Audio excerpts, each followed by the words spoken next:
मी माझ्या विभागात स्वतःला पहिल्यांदा मतदान करणार आहे.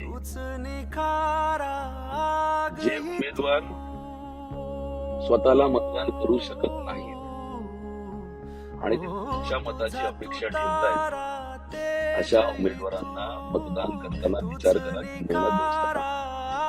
कारण ते स्वतःला मतदान देऊ शकत नाही आणि ते तुमचं मत स्वतःला मागताय. याच्यावर तुम्ही विचार करा. त्यांच्याकडे कोणताही स्थानिक उमेदवार नव्हता का? हे बाहेरून येणार तुमची मतं मागणार, राजकारण करणार, लोकांचे प्रश्न तसेच राहणार. आता हे आपल्याला थांबवायचंय. परवा 20 तारखेला आवर्जून आपण ज्या समस्यांना सामोरे जातो